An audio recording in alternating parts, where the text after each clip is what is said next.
Marcus Thorne stood in the doorway of the garage, his expensive suit a dark stain against the clean utilitarian light. He held a sheaf of papers, a legal cease and desist, and his smile was a thin, predatory line. The air smelled of ozone, clean oil, and curing paint, an aroma of creation that Thorne's presence seemed to violate. "You've had your fun, Elias," he said, his voice slick with manufactured authority.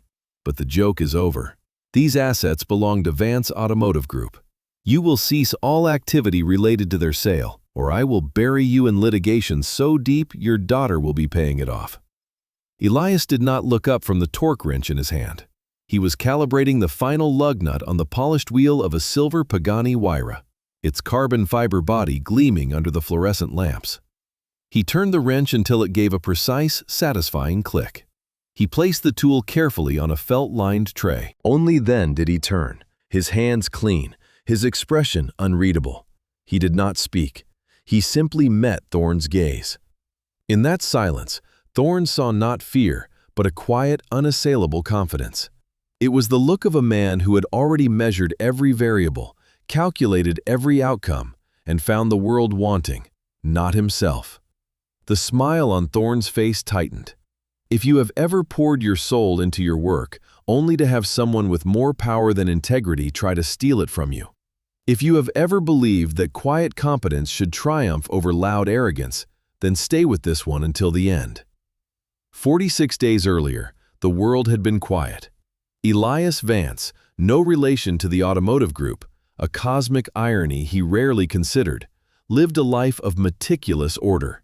His small house was immaculate, his two-car garage a temple of efficiency where every tool had its place and every surface was free of grime. His existence was a closed system designed for one purpose: to provide a stable, loving home for his 10-year-old daughter, Lily.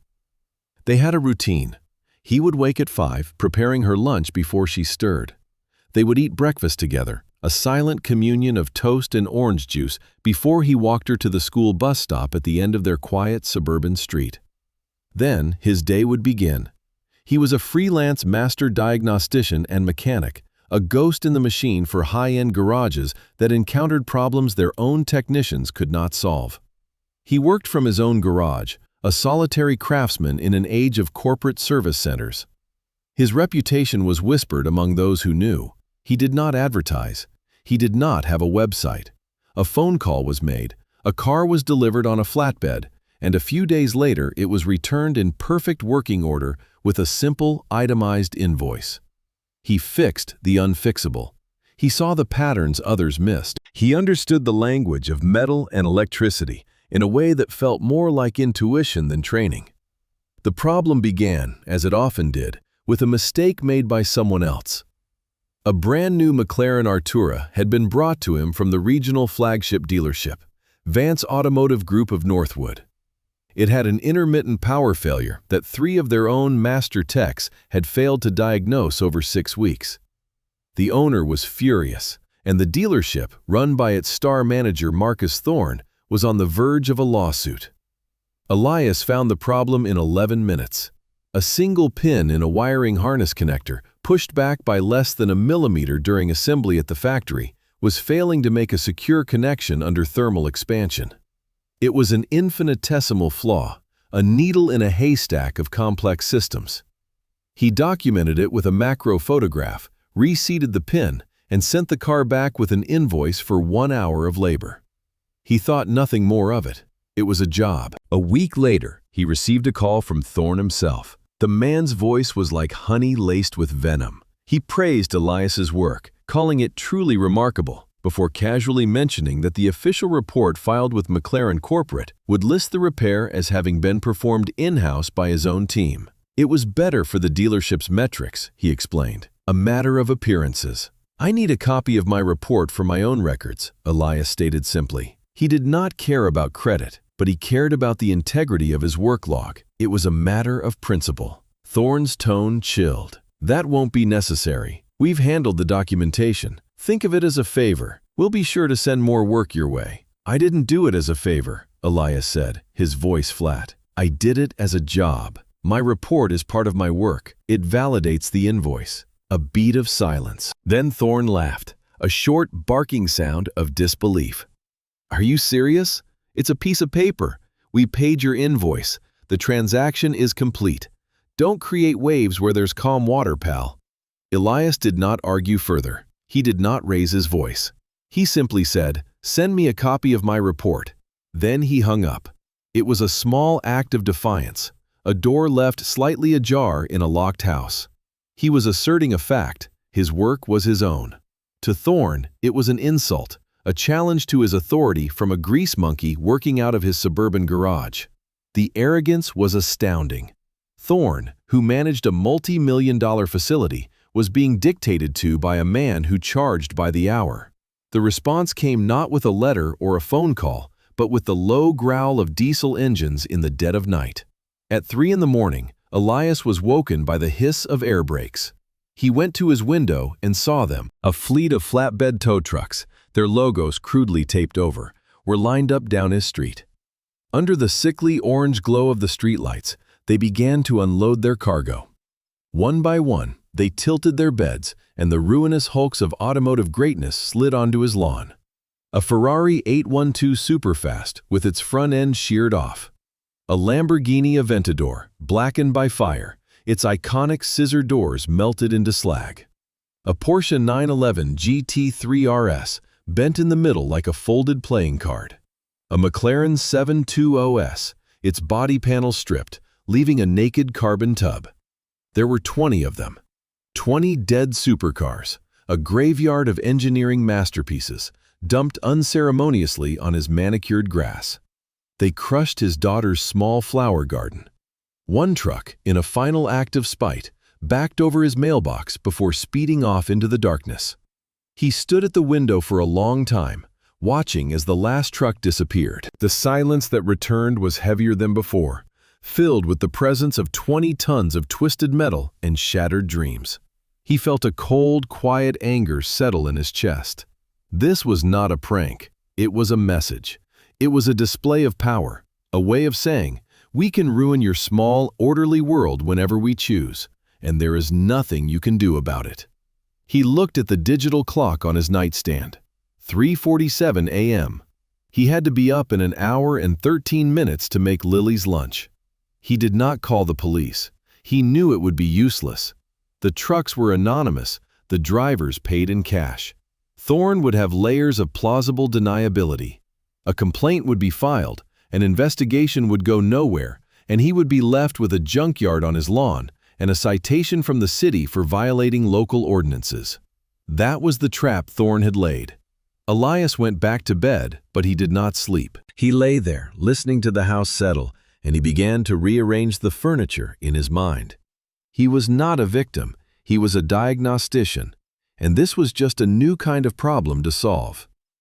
The next morning, Lily saw the automotive carnage from her bedroom window.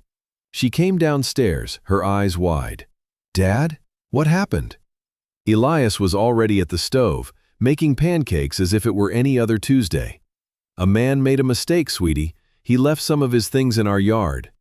"Are you going to make him take them back?" she asked, her voice small. "No," Elias said, flipping a pancake with practiced ease. "I'm going to fix them." Lily looked from her father's calm face to the wreckage outside and back again. She didn't understand the how, but she understood the why. Her father fixed things. It was who he was. She nodded slowly and sat down at the table. After he walked Lily to the bus stop, Elias began his work. He did not start with a wrench or a blowtorch. He started with a camera and a notebook. For 3 days, he did nothing but document. He photographed every vehicle from every angle, taking special care to capture the vehicle identification numbers stamped into their frames. He documented the damage to his lawn, his flower bed, his mailbox. He created a meticulous, detailed inventory of the mess Thorne had made. He then spent 2 days on the computer. He ran each VIN through a series of databases.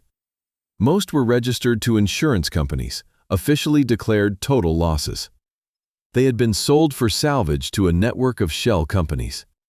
It took him another day of cross-referencing public business records to find the common thread. Every shell company, buried under layers of paperwork, was ultimately owned by a holding corporation controlled by Marcus Thorne. Thorne hadn't just dumped 20 random wrecks. He had used his own private collection of write-offs, cars he had acquired for pennies on the dollar, likely through fraudulent means, to humiliate Elias. He had used company assets for a personal vendetta. That was Thorne's mistake. He had brought his corruption into Elias's clean, orderly world. On the sixth day, Elias began the physical work. He erected a temporary geodesic dome tent over the largest part of his lawn, a clean room environment to protect the delicate components from the elements. He started with the least damaged car, a Porsche 911 GT3 RS that had suffered a severe rear-end collision. The engine and transaxle were mangled, but the chassis forward of the firewall was intact. He became a blur of focused motion. He did not waste a single movement. His hands, which could be gentle enough to braid his daughter's hair, were now instruments of precision and force. He stripped the Porsche down to its bare tub, labeling and cataloging every part, every bolt, every wire. He built custom jigs to measure the frame, checking its geometry down to the 1/10 of a millimeter. It was bent, but not broken. While he worked, he made calls. He spoke to salvage yards across the country, sourcing a rear subframe from another wrecked GT3. He found a low-mileage engine from a collector in Germany who had been building a track car before he passed away. He negotiated for a transaxle from a race team in Florida. He was not just a mechanic, he was a logistician, a global supply chain of one. His days fell into a rhythm. Work from the moment Lily left for school until the moment her bus returned. They would have dinner, he would help her with her homework, and they would read together before she went to bed. Then, he would return to the garage, often working under the bright, sterile lights until 2 or 3 in the morning. He slept in 4-hour increments. A neighbor complained to the city about the eyesore. An inspector arrived, a weary man with a clipboard and a list of ordinances Elias was clearly violating.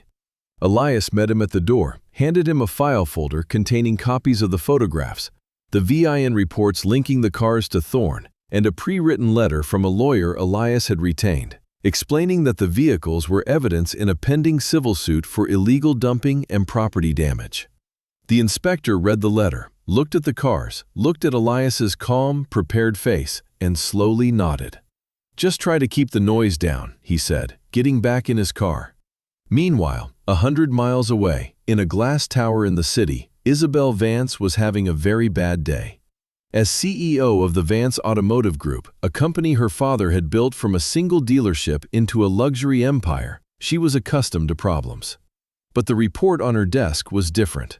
It was from their insurance underwriter, and it contained a statistical anomaly. The Northwood dealership, managed by the celebrated Marcus Thorne, had a rate of catastrophic write-offs that was nearly 300% higher than any other dealership in their portfolio.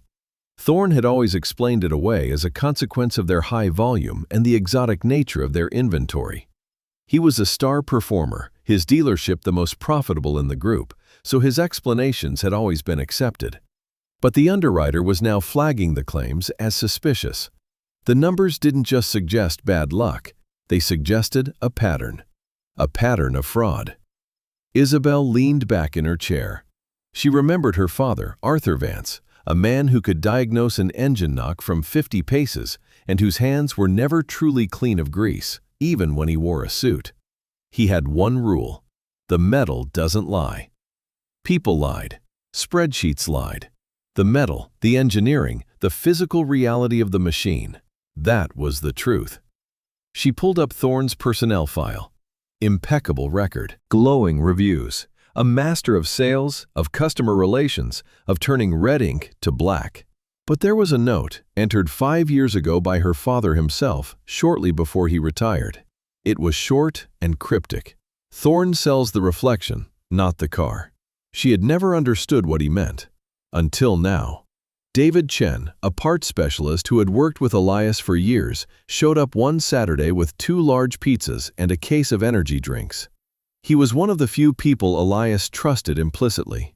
He stood in the driveway, looking at the assembled carcasses of the supercars. "Heard you were redecorating," David said, his face a mixture of awe and concern. Elias wiped his hands on a rag and accepted a slice of pizza. Thorne's idea. David walked into the geodesic dome. Inside, the Porsche was no longer a wreck. Its frame was true, the new subframe grafted on with welds that were more art than science. The German engine sat on a stand, partially disassembled, its components laid out on a clean sheet like surgical instruments. "You're not just fixing it," David said, his voice hushed. "You're making it better than new." "The factory has a tolerance of 1 millimeter, Elias said. "Mine is 1/10 of that." David stayed for the rest of the weekend, helping Elias catalog parts and run diagnostics on the Lamborghini's fire-damaged ECU. He was a loyal friend, a sounding board who understood the language Elias spoke. He represented the simple truth that integrity was not a solitary condition. By day 25, the Porsche was complete. It was no longer just a GT3 RS. Elias had blueprinted the engine, balanced every component, and remapped the fuel injection. He had reinforced the chassis at key stress points, a trick he'd learned from his time working with race teams. The car looked stock, but it was now stronger, faster, and more reliable than the day it left Stuttgart. He moved on to the next, a Ferrari 812, then the burned-out Lamborghini. He worked with an inhuman focus, a quiet fury fueling his precision. He was not just rebuilding cars, he was erasing Thorne's insult. He was taking the broken, discarded pieces of Thorne's world and using them to build something better. As the cars were completed, he moved them into his garage and the garages of 2 trusted neighbors who were more than happy to help the quiet man being harassed by a corporate bully. His lawn began to clear, revealing the bruised and scarred earth beneath. The rumors started to spread. A lone mechanic was resurrecting a fleet of totaled supercars. Collectors and specialty brokers started calling. Elias's response was always the same. "The vehicles will be sold at a private auction in 45 days. Details will be provided to qualified bidders." Thorne heard the rumors, and he laughed. He told his sycophantic sales managers about the grease monkey playing with scrap metal in his yard. He imagined Elias, buried in debt from buying parts, trying to glue together shattered frames. The idea that this man could actually succeed was so far outside Thorne's understanding of the world that he dismissed it as a pathetic fantasy. But then, his legal department received the civil suit from Elias's lawyer. It was a masterpiece of understated aggression. It didn't ask for millions in damages. It simply demanded restitution for the destroyed lawn, the mailbox, and the cost of removing and disposing of 20 vehicles. And it included, as evidence, the complete chain of ownership for every car, leading directly back to Thorne's shell corporations. Thorne's laughter stopped. The mechanic wasn't just a mechanic. He was smart, he was methodical, and he had a paper trail. This was when Thorne escalated. This was when he decided to crush Elias completely. He went to his office and, with the help of a loyal subordinate, began fabricating evidence. He created a false bill of sale, backdated, showing that Elias had purchased the 20 wrecks as is, where is, for a nominal fee. He forged Elias's signature, a crude approximation of the clean, angular script on Elias's invoices. He then filed a countersuit, accusing Elias of breach of contract for failing to remove the vehicles in a timely manner.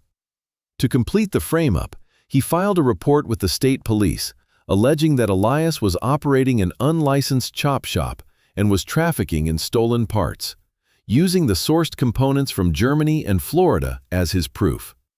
The system, as it so often does, moved in favor of the man with the expensive lawyers. A state trooper, young and officious, arrived at Elias's house with a warrant to inspect his property. Elias met him at the door and said nothing. He simply stepped aside and let the man in. The trooper walked through the pristine garage, saw the labeled parts, the meticulous records, the almost surgical cleanliness of the workspace. He saw the completed cars, looking better than new. He looked at the warrant in his hand, which spoke of a chaotic criminal enterprise, and then at the quiet, orderly reality in front of him. The trooper spent an hour there, asking few questions, watching Elias work. He left without saying a word, a look of profound doubt on his face. But the official wheels were turning. An injunction was issued, forbidding Elias from selling, moving, or otherwise disposing of the assets in question. It was a legal chokehold. Thorne had him pinned. The auction, scheduled for 10 days' time, was now impossible. The news of the injunction reached Isabel Vance's desk. Her company was now suing a private citizen over what appeared to be a pile of junk. It was a terrible look, a public relations nightmare waiting to happen. But more than that, it felt wrong. It felt like a perversion of what her father had built. She decided to see for herself. She did not call ahead. She drove herself in a nondescript sedan to the suburban address listed in the court filings. She parked down the street and walked. She saw the scarred lawn, the geodesic tent, the quiet house. It was the opposite of the gleaming, ostentatious world of Marcus Thorne. It was a place of substance, not style. She found Elias in his garage, meticulously cleaning the fuel injectors of a V12 engine. He looked up as her shadow fell across his workbench. He recognized her from the company's website. He showed no surprise, no deference. He simply waited for her to speak. "Mr. Vance," she began, then stopped, catching the absurdity. "Elias, I'm Isabel Vance." "I know," he said. He put down the injector and wiped his hands. "My company is suing you," she said, stating the obvious. "Your manager is suing me," he corrected, his voice even. "I believe the company is a separate entity." The distinction was precise, and it was telling. He was not fighting an institution. He was fighting a man. "Tell me what happened," she said. Elias did not give her a long, emotional story. He gave her facts. He walked her through the initial repair on the McLaren. He showed her his copy of the report he had sent to Thorne. He showed her the nighttime photographs of the trucks dumping the cars. He laid out the VIN reports, the chain of ownership, the invoices for every part he had sourced. He showed her Thorne's forged bill of sale, and next to it, a copy of one of his own invoices showing how different the real signature was from the forgery. It was a case file. It was a closing argument delivered not with rhetoric, but with an overwhelming weight of documented truth. She then asked to see the cars. He showed her the completed Porsche. She ran a hand along its fender, the paint flawless. He opened the engine bay. It was immaculate, a symphony of perfectly assembled metal. "My father always said the metal doesn't lie," she said, her voice quiet. "He was right," Elias replied. Isabel saw it then, the quiet competence, the unwavering integrity. This was the kind of man her father had built his company on, the kind of craftsman Marcus Thorne was systematically driving out in favor of slick salesmen and fraudulent accountants. Her father's cryptic note suddenly made perfect sense. Thorne sold the reflection in the polished paint, but men like Elias understood the machine underneath. "The injunction," she said. "I'll have it dropped." "The auction is in 9 days," Elias said. It wasn't a question. It was a statement of fact. "I know." Isabel went back to her office that night and did her own deep dive. She didn't look at Thorne's profit and loss statements. She went into the archives, into the digital files her father had insisted on keeping, the original factory build sheets for every high-end car the dealership had ever sold. She started cross-referencing the VINs of the 20 wrecked cars with the old build sheets. And there she found it, the smoking gun. On at least 12 of the cars that Thorne had reported as total losses due to catastrophic engine or frame failure, the original build sheets showed they had been equipped with factory-optional, high-value components. Carbon ceramic brakes, bespoke interior packages, limited edition engine covers. In Thorne's insurance write-off reports, those expensive options were never mentioned. He was having the cars declared a total loss based on the value of a base model, buying them back for a pittance through his shell companies, then stripping the high-value parts to sell on the black market or use on other vehicles before dumping the ravaged carcasses. It was a multi-million-dollar fraud scheme, elegant in its simplicity and breathtaking in its audacity. And Elias, by simply trying to fix the cars, had unknowingly exposed the entire thing. The next morning, Isabel Vance called a special meeting of the executive board. She requested the presence of Marcus Thorne to discuss the ongoing litigation and asset management at the Northwood branch. She also sent a car to pick up Elias. The confrontation took place in the top-floor boardroom, a sterile space of glass and steel overlooking the city. Thorne arrived first, confident and smiling, ready to defend his decisive action against a troublesome nobody. He laid out his narrative, painting Elias as an insubordinate, possibly criminal actor trying to extort the company. He presented the forged bill of sale as his primary evidence. "He's a disgruntled contractor who saw an opportunity," Thorne concluded, spreading his hands in a gesture of magnanimous reason. "It's unfortunate, but we have to protect the company's assets." The boardroom doors opened. Isabel Vance walked in. Behind her was Elias, dressed not in a suit, but in his simple, clean work clothes. He carried a single, thin file folder. Thorne's smile faltered. It was like seeing a ghost at a banquet. "Thank you for that presentation, Marcus," Isabel said, her voice cold as ice. "Now, let's talk about the truth." She did not raise her voice. She did not use accusatory language. She simply presented the facts, just as Elias had presented them to her. She displayed the original build sheets next to Thorne's fraudulent insurance reports. She showed the board the vast discrepancy in valuation. She showed them the chain of ownership of the shell companies, a labyrinth that always led back to Thorne. Finally, she nodded to Elias. He stepped forward and placed his file on the table. He opened it to the forged bill of sale. Then he placed an invoice next to it. "This is my signature," he said, pointing to the invoice. "That is not." His statement, simple and direct, hung in the air with the finality of a judge's gavel. Thorne's face went pale. The structure of his confidence, built on a foundation of lies, collapsed all at once. He began to bluster, to object, talking about disgruntled employees and clerical errors. But the evidence was overwhelming. The metal hadn't lied. The paperwork, when properly examined, hadn't either. Isabel let him talk for a full minute before she cut him off. "Security will escort you from the building, Marcus. Your employment with Vance Automotive is terminated, effective immediately. Our legal team will be in touch." His downfall was swift and silent. The arrogant manager was reduced to a sputtering, defeated man, led from the pinnacle of his power by two uniformed guards. The water of the corporate world closed over him, as if he had never been there. In the silent boardroom, Isabel turned to Elias. The board members stared, unsure what to make of the quiet mechanic who had just toppled their star performer.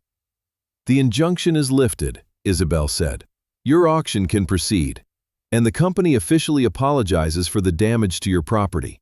We will, of course, cover all costs." Elias simply nodded. "Thank you." The auction was a legendary event in the small, insular world of supercar collectors. Held online and at a private hangar, it featured 20 vehicles that were not merely restored, but reborn.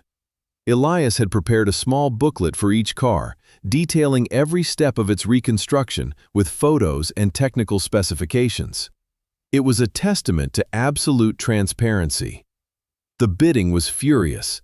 Collectors valued the story and the meticulous documented craftsmanship as much as the cars themselves. The Porsche that Elias had made better than new sold for 40% over the market price of a factory model.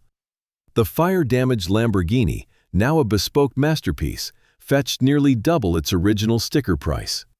When the final hammer fell, the total came to $12,475,000. After paying his taxes, his lawyer, and the small handful of suppliers who had extended him credit, Elias was left with a fortune that was, to him, an abstract concept. It was just a number on a screen. He paid off his mortgage. He set up a trust for Lily's education. He bought his neighbor a new riding lawnmower as thanks for the use of his garage. His life, on the surface, did not change. 2 weeks later, Isabel Vance called him. The Northwood dealership was in chaos. With Thorne and his corrupt inner circle gone, its profitability had collapsed, revealing the rot that had been hidden by the fraud. The brand was suffering. She had an offer. "I want you to run it," she said. Elias was silent for a moment. "I'm a mechanic, not a manager." "I don't need a manager," she countered. "I need a man who understands the machine. I need a man who believes in integrity. The rest can be taught." He considered it. He thought of the arrogant salesman, the dismissive service writers, the culture that valued a quick sale over a quality repair. He thought of rearranging the furniture in a much bigger room. "I'll buy it," he said. Isabel was taken aback. "The dealership?" "You're going to sell it at a loss or shut it down anyway," Elias stated. "It's a damaged asset. I will buy it from you, for a fair price, but it will be mine. I will run it my way." It was an audacious counteroffer, and Isabel, recognizing the same quiet, unshakable principle she had seen in his garage, agreed. They negotiated a price, with Elias using a portion of his auction proceeds and Isabel's company financing the rest. He wasn't just an employee, he was a partner. On his first day as the new owner of the dealership, Elias Vance walked through the glittering showroom. The remaining salesmen, the ones who had laughed with Thorne at the story of the prank, watched him with nervous uncertainty. He did not give a speech. He did not make a grand announcement. He walked into the service bay, where the technicians were gathered. He looked at their faces, men who were paid to rush jobs and upsell services their customers didn't need. "From now on," he said, his voice carrying easily in the large space, "we will fix cars, nothing else. We will do it perfectly, or we will not do it at all. Your work is your signature. Make sure it's one you can be proud of." Then he went to the sales manager's office and fired him. He fired the top 3 salesmen. He fired the service writer who had a reputation for dishonesty. He did it quietly, respectfully, and without room for argument. By noon, the culture of the dealership had been surgically altered. Months passed. The dealership, renamed simply Northwood Automotive, was transformed. It became a place known not for its slick deals, but for its unparalleled service department. Elias spent most of his time in the bay, his hands dirty, teaching his new team the right way to do things. He instituted a policy of total transparency, sending customers videos of their repairs, explaining the what and the why. Profits dipped, then stabilized, then began to climb, built on a new foundation of trust and reputation. One evening, 6 months later, Isabel Vance stopped by. She found Elias not in his office, but under the lift, examining the undercarriage of a vintage Aston Martin. He slid out, wiping his hands on a rag. "You've turned the place around," she said, looking at the clean, busy workshop. "I just fixed what was broken," he replied. They stood in comfortable silence for a moment, 2 people who understood the value of substance over style. Later that night, Elias sat on his porch, the lawn now green and healed. Lily sat beside him, leaning against his shoulder, reading a book. The mailbox stood straight and new. His world was quiet again, the order restored. But it was a larger world now, one he had reshaped not with anger or revenge, but with the simple, powerful act of doing his job. He had taken the worst of someone else's world and used it to build his own. And in the end, that was the only victory that mattered.